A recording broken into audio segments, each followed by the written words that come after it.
Assalamualaikum warahmatullahi wabarakatuh. Innal hamdalillah nahmaduhu wa nasta'inu wa nastaghfiruh wa na'udzu billahi min syururi anfusina wa min sayyiati a'malina may yahdihillahu fala mudhillalah wa may yudlil fala hadiyalah.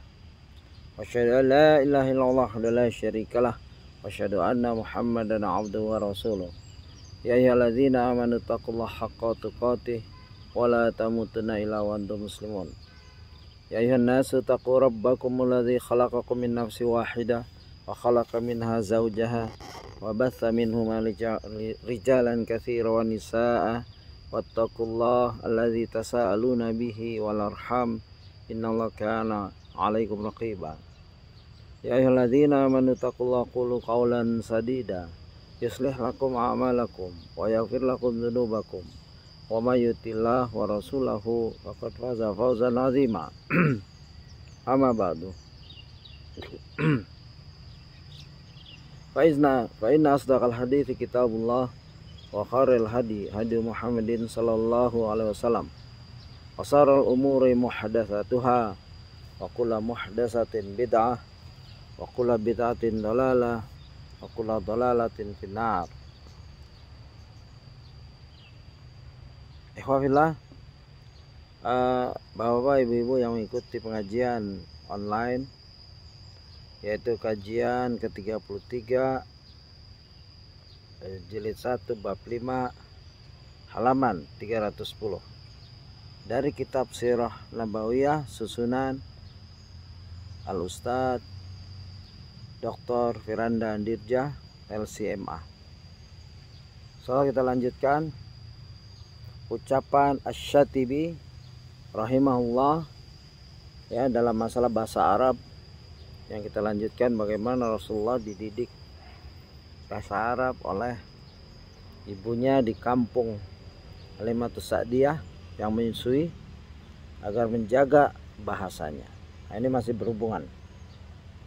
Ya, saya ulang sedikit. Anahu Arabiyyun wa bi lisanil Arab, la annahu a'jamiyun wala bilisanil ajam. Faman arada tafahumahu famin jihati lisanil arabi yufham wala sabila illa tatallubi fahmihi min ghairi hadhil jihah. Al-Quran itu berbahasa Arab. Al-Quran itu bukanlah berbahasa dengan bahasa non-Arab, yaitu ajam. Jadi siapa saja yang hendak memahami Al-Quran, maka ketahuilah bahwa ia hanya bisa dipahami dengan bahasa Arab, dan tidak ada jalan lain untuk bisa memahami Al-Quran kecuali jalan ini. Al-Muwafaqat 2/102.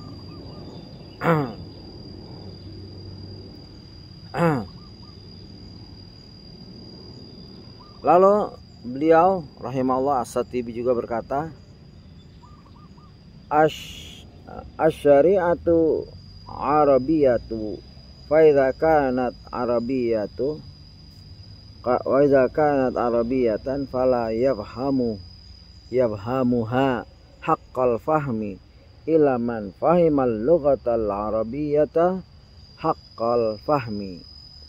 Syariat itu berbahasa Arab. Jika demikian berarti ia tidaklah akan bisa dipahami dengan baik kecuali dengan pemahaman yang baik terhadap bahasa Arab.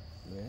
Ini beliau Ustadz Firanda mengutip di Al-Muwafaqat 5/53. Ya. Suatu hal yang sangat menyedihkan, betapa banyak orang yang semangat mengajarkan bahasa Inggris, bahasa Jepang atau bahasa asing lainnya kepada anaknya, sementara mata dan perhatian mereka tertutup dari mengajarkan bahasa Arab kepada mereka. Ya, sedih sekali melihat semangat umat yang sangat rendah untuk mempelajari bahasa Arab, bahkan tidak ada sama sekali. Lihatlah betapa sering kita dapati beberapa kursus bahasa Arab yang diadakan secara gratis, namun hanya sedikit yang semangat untuk mendaftar. Sedangkan mereka rela menguras kantong mereka demi bahasa Inggris, bahasa Mandarin, bahasa Jepang, ya, bahasa Jerman, atau bahasa asing lainnya. Bagaimana umat ini akan berjaya sementara sedemikian remehnya bahasa Al-Quran dan Sunnah bagi mereka. Na'udzubillah. Ini memang fenomena yang terjadi, yang Ustadz ya hafizahullah menggambarkan keadaan kita hidup sekarang. Ya, betapa banyak orang yang meremehkan bahasa Al-Quran ini. Sudah digratiskan saja pada tidak mau. Ya, kecuali orang yang sudah berusaha dari kecil belajar bahasa Arab terus masih belum maksimal, yaitu beda ya, hanya Allah tahu. 2, jangan tumbuhkan anak-anak dengan memanjakan mereka. Ini masalah upbringing atau kehidupan Nabi Muhammad SAW yang kita akan menjadikan pedoman pelajaran di buku beliau ya, Ustadz Firanda. Dengan menitipkan anak-anak di kampung-kampung, orang-orang Arab berharap menjadikan anak-anak tersebut tumbuh sehat dan kuat karena mereka terbiasa dengan udara segar khas kampung serta terdidik dengan kehidupan yang keras dan jauh dari kata manja. Umar bin Al-Khattab radhiyallahu anhu pernah berkata, "Ihsau sinu ya. Ihsau sinu, wahsau sibu, wahlau liqu, wa tama'dadu ka'annakum mu'addun wa iyyakum wa tana'um." Biasakanlah diri kalian dengan kehidupan yang keras. Biasakanlah untuk tegar. Biasakanlah memakai pakaian yang usang. Biasakanlah hidup dengan kehidupan yang kasar, karena kalian adalah kabilah Ma'ad, dan jauhilah oleh kalian yang hidup bermanja-manja. Sarah Mushkil Al-Athar 5/339. Ini bagus. Ini bagus kita kutip untuk kehidupan kita. Terima kasih. Jazakallah.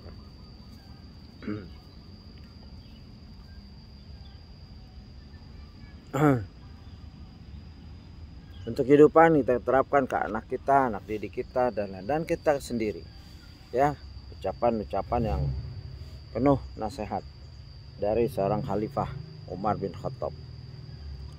Beberapa peristiwa di masa kecil Nabi Muhammad SAW. Terdapat beberapa peristiwa penting di masa kecil Nabi Sallallahu Alaihi Wasallam, yaitu 1. Dibelahnya dada Nabi Muhammad SAW.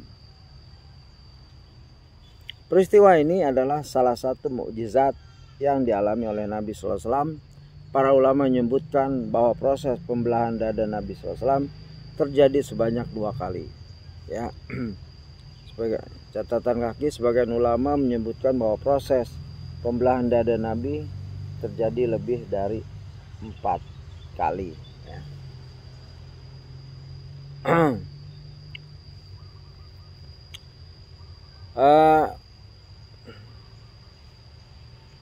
Beda pendapat ya.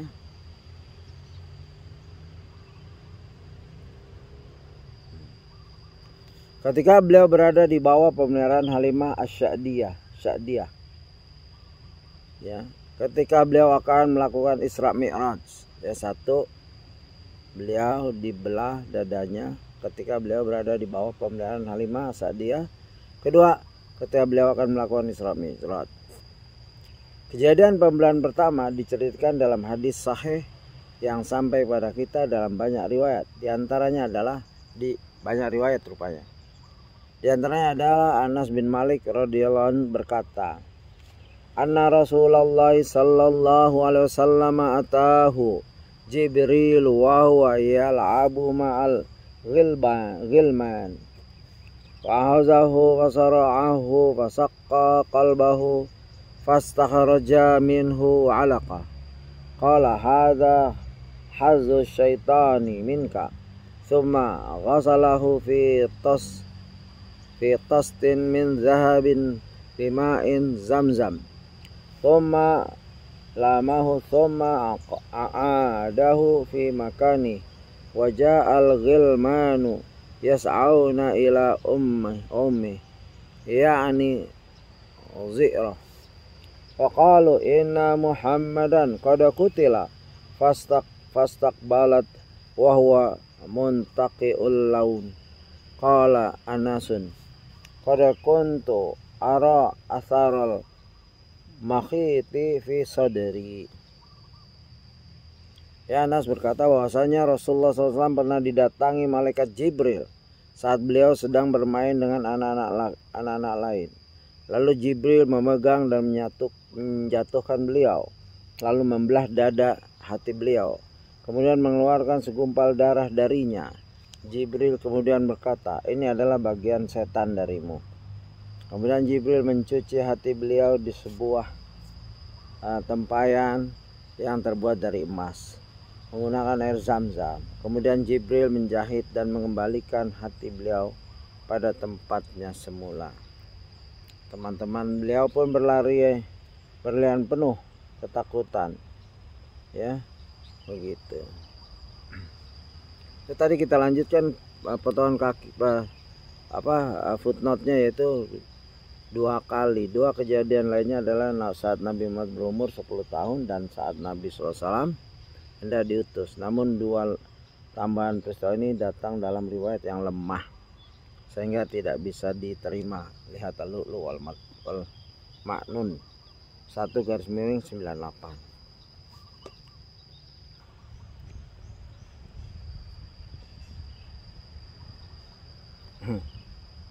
Ya teman-teman, beliau pun berlarian penuh ketakutan menuju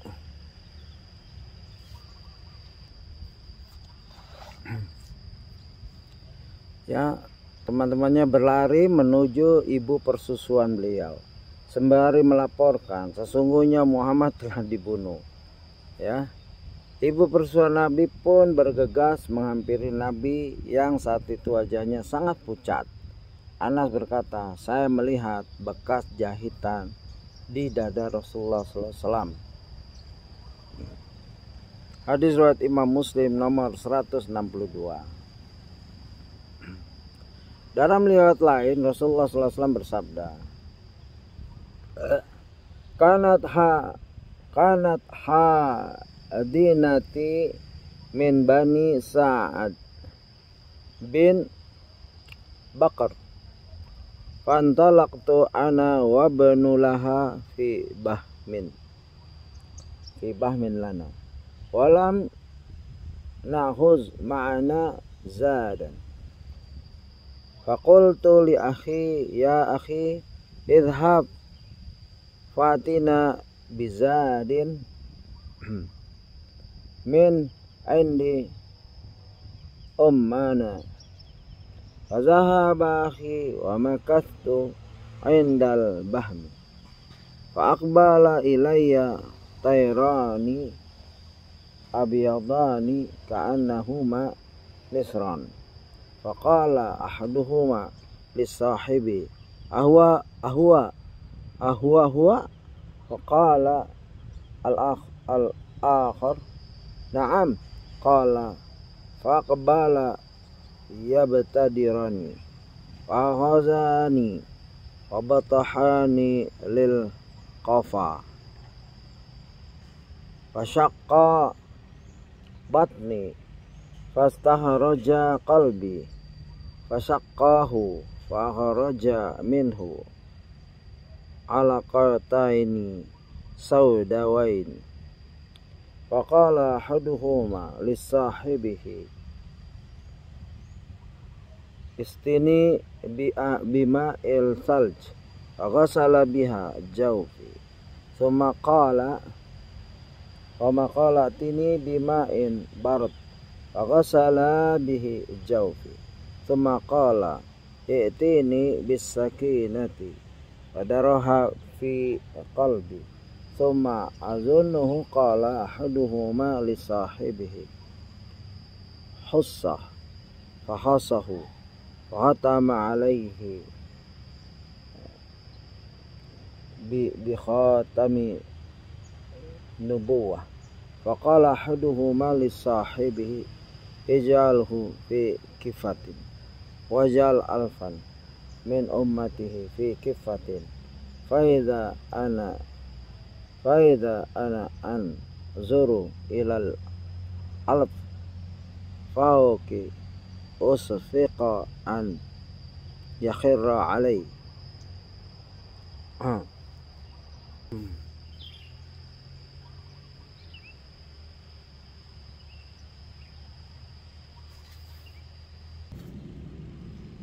Ya Wan, bacaannya agak lambat karena silau sekali, saya nggak bisa melihat dengan baik, tapi insya Allah saya akan usahakan baca. Sampai faida ana anzuru ilal alfi fauqi usfiqu an yakhirra alayya ba'duhum.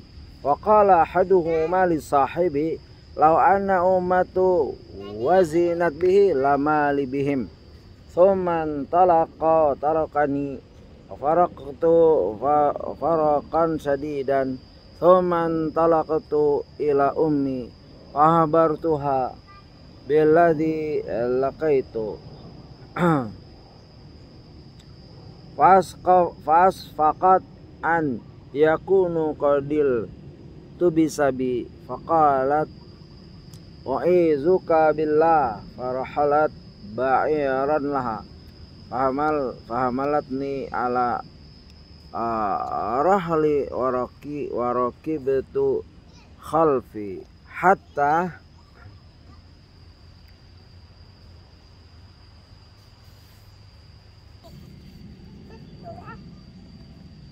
balagana ila ummi faqalat qad addaitu amanati wa zimmati wahadasatha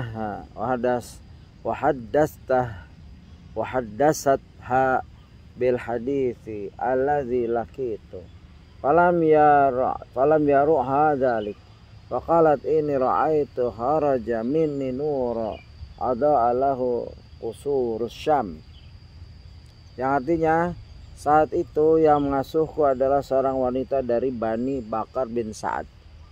Suatu ketika aku bersama seorang anaknya pergi menuju tempat pengembalaan kambing kecil kami. Namun kami tidak membawa bekal. Aku pun berkata kepada saudaraku tersebut, "Wahai saudaraku, pergi dan ambillah bekal makanan dari ibu kita."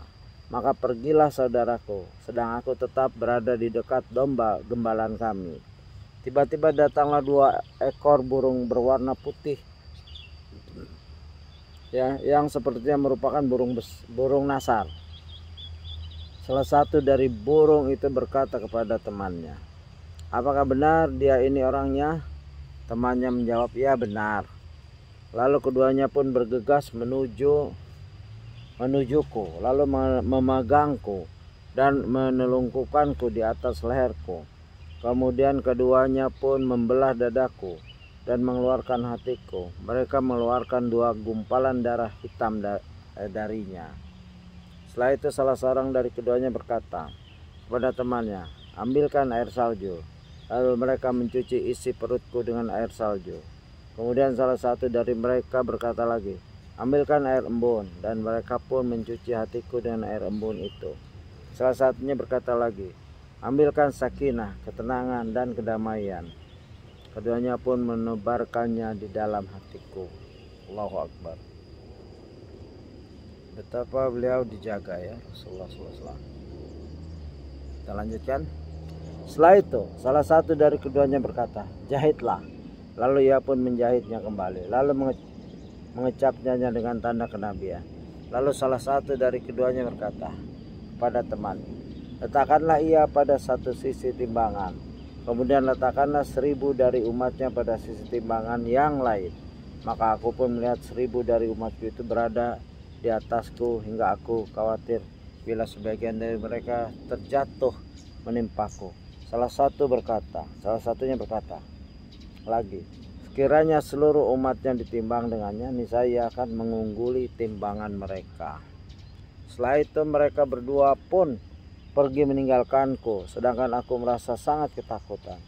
Aku pun bergegas kembali pulang menemui ibu persusuanku dan mengabarkan kepada ibu kejadian itu padanya, hingga ia khawatir jika aku telah berhalusinasi. Kemudian ibuku berkata, aku meminta kepada Allah untuk melindungimu. Kemudian ia meletakkan pelana di atas unta miliknya. Lalu ia meletakkanku di atas pelana unta tersebut, sementara ia duduk di belakangku. Lalu berangkatlah kami hingga kami sampai pada ibu kandungku. Ibu asuhku lalu berkata kepada ibu kandungku, aku telah menunaikan amanahku dan tanggunganku, sembari menceritakan tentang kejadian yang menimpaku. Ternyata kejadian tersebut tidaklah mengejutkan ibu kandungku. Ibu kandungku kemudian berkata, sungguh aku telah melihat cahaya yang keluar dariku menerangi istana-istana di negeri Syam.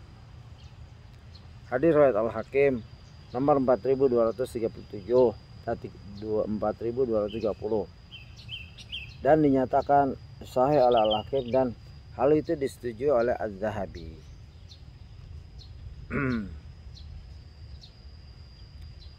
Di antara para ulama ada yang berpendapat bahwa inilah sebab mengapa Halimah Sa'diyah akhirnya mengembalikan Nabi ke Nabi SAW ke ibu kandungnya. Berapa kali pun diminta, Halimah selalu bersikeras untuk tetap mempertahankan Muhammad SAW kecil bersamanya. Namun setelah terjadi peristiwa yang menakutkan ini, Halimah pun mengkhawatirkan keselamatan Muhammad SAW, sehingga dia terpaksa merelakan Muhammad untuk kembali kepada ibu kandungnya saat berusia 4 tahun. Kemudian Muhammad SAW diasuh oleh ibunya sampai berusia 6 tahun. Ya, sebelum akhirnya sang ibu pun wafat. Pembelahan dada Nabi Muhammad SAW adalah salah satu mukjizat yang luar biasa. Ini juga menegaskan bahwa Nabi Muhammad SAW sejak kecil sudah maksum, yakni terjaga dari perbuatan dosa. Dan itu pula beliau SAW tumbuh tidak seperti anak-anak kecil lainnya. Ibnu Hajar rahimahullah berkata, wa kana hadza fi zamani tufuliyati fanasha'a ala akmalil ahwali minal ismati minasyaitan. Pembelahan dada ini terjadi tatkala Nabi masih kecil, sehingga beliau tumbuh dalam kondisi yang paling sempurna dengan terjaganya beliau dari syaitan. Fathul Bari jilid 7/205. Saat beranjak dewasa yaitu remaja, beliau tidak pernah melakukan kemaksiatan, kelalaian atau berhura-hura layaknya para pemuda biasa di kota Mekah. Hal ini karena hati beliau sudah disucikan oleh Allah SWT. Bagian yang mungkin dicemari oleh syaitan telah diambil oleh malaikat, dan hati beliau SAW Rasulullah SAW pernah bersabda,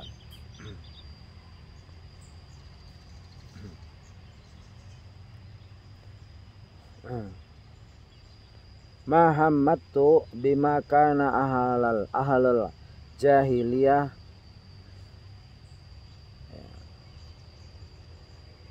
yahummuna bihi illa marataini minad dahari kilahuma yasimunillahu ta'ala minhuma. Qultu lailata lifatta kana ma'imin Quraisyin fi a'la makata fi a'namin li ahliha tara'a absir li ghanami hatta asmuru hazihil lailata bima kata kama tasmuru fityanu qala na'am fa kharajtu falamma ji'tu adana darin min duri makkata sami'tu ghana'a wasauta dufuki wa zamarin faqultu ma hadha qalu fulanun tazawwaja fulanata li rajulin min Quraisyin tazawwajam ra'ata falah hautu bizalikal gina'i was-sauti hatta ghalabati aini fanimtu fama aiqazani ila masu syamsi faraja'atu sami'atu misla dalika faqila li misla ma qila li fal hautu bima sami'atu ghalabatini aini fama aiqazani illa masa syamsi thumma raja'u ila sahibi faqala ma fa'alta faqultu ma fa'altu syai'an qala Rasulullah sallallahu alaihi wasallam Allahi ma hammamtu ba'daha abadan bisu'in mimma ya'malu ahlul jahiliyati hatta akramani Allah ta'ala binubuwati. Allahu Akbar. Inilah penjagaan Allah terhadap Rasulnya sallallahu alaihi wasallam sejak kecil. Baik, kita dengarkan artinya. Tidak pernah terbetik dalam hatiku untuk melakukan hal-hal yang disukai oleh kaum jahiliyah seumur hidupku, kecuali hanya 2 kali, dan itu pun Allah langsung mencegahku dari melakukannya. Suatu malam aku berkata kepada seorang pemuda Quraisy yang sedang mengembalakan kambing keluarganya di pinggiran Mekah, tolong jaga kambingku karena malam ini aku ingin bergadang bersama para pemuda Mekah lainnya. Ia pun menyetujui permintaanku, lalu aku pun pergi. Sampainya aku di rumah pertama dari rumah para penduduk Mekah, terdengarlah olehku suara nyanyian, rebana serta seruling. Aku pun berkata, acara apa ini? Mereka pun jawab, ini acara pernikahan si Fulan dengan si Fulanah, putrinya si Fulan dari Quraisy. Aku pun terlena dengan nyanyian dan suara tersebut, hingga akhirnya aku pun tertidur. Dalam riwayat lain, maka Allah pun menutup kedua telingaku dan tidaklah aku terbangun kecuali oleh terik sinar matahari. Pada malam lainnya, aku pun kembali untuk mendengar apa yang pernah aku dengar, yaitu nyanyian dan suara alat musik. Dan ternyata ada acara yang sama seperti sebelumnya, acara pernikahan. Aku pun kembali tertidur dan tidak terbangun kecuali oleh sengatan terik matahari. Lalu aku kembali kepada temanku, yaitu pengembala kambing. Temanku lantas bertanya, apa yang telah engkau lakukan? Aku berkata, aku tidak melakukan apa-apa. Maka demi Allah, setelah itu aku tidak pernah lagi berkeinginan untuk melakukan keburukan apapun yang biasa dilakukan oleh kaum jahiliyah, hingga akhirnya Allah memuliakanku dengan nubuat darinya. Ini hadis riwayat Baihaqi dalam Dalail An-Nubuwah jilid 1 /413, Al-Hakim nomor 7619, dan Ibnu Ishaq dalam sirahnya. Hadis ini diperselisihkan akan kesahihannya. Al-Hakim rahimahullah menyatakan sahih dan disepakati oleh Az-Zahabi rahimahullah. Namun hadis ini dinyatakan lemah oleh Al-Albani rahimahullah. Allah SWT selalu membuat beliau SAW tidur dan tidak sadar, sehingga beliau SAW tidak jadi mengikuti acara-acara kemaksiatan tersebut.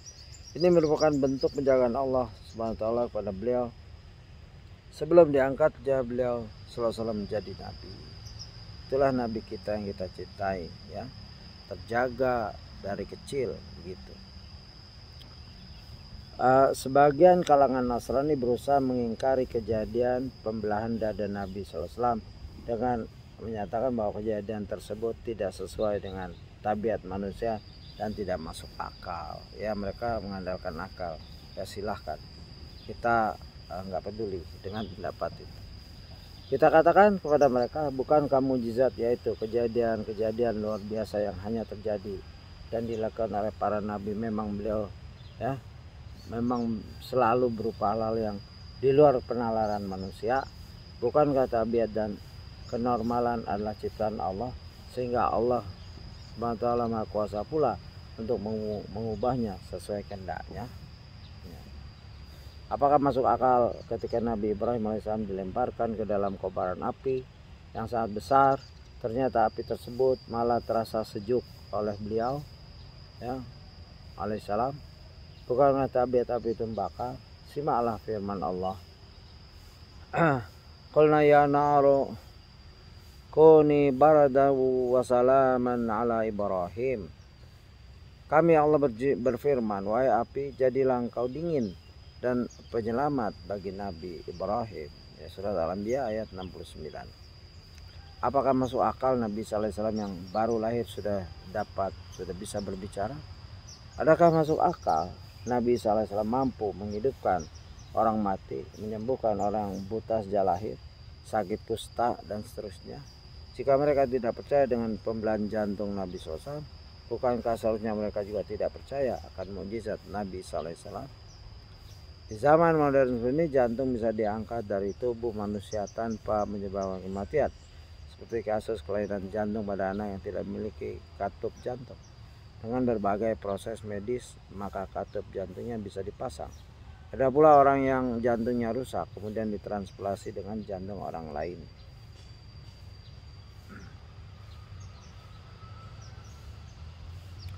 Beberapa kisah dan syariat yang terkandung dalam Al-Quran maupun Sunnah terkadang tidak mampu dijangkau oleh akal. Namun disinilah peran keimanan. Belum lagi tentang hal-hal gaib lain seperti malaikat, surga, neraka, alam kubur, dan seterusnya. Jika kita hanya berbekal akal saja, niscaya kita tidak akan mampu mengimani semua itu karena akal kita terbatas. Demikian dahulu, insya Allah kita lanjutkan di kajian selanjutnya yang insya Allah di kajian 33 kalau saya tidak salah. Ya, kajian 33 ini 30 ya, di kajian 34 insya Allah. Subhanakallahumma wa bihamdika asyhadu an la ilaha illa anta astaghfiruka wa atubu ilaik. Assalamualaikum warahmatullahi wabarakatuh.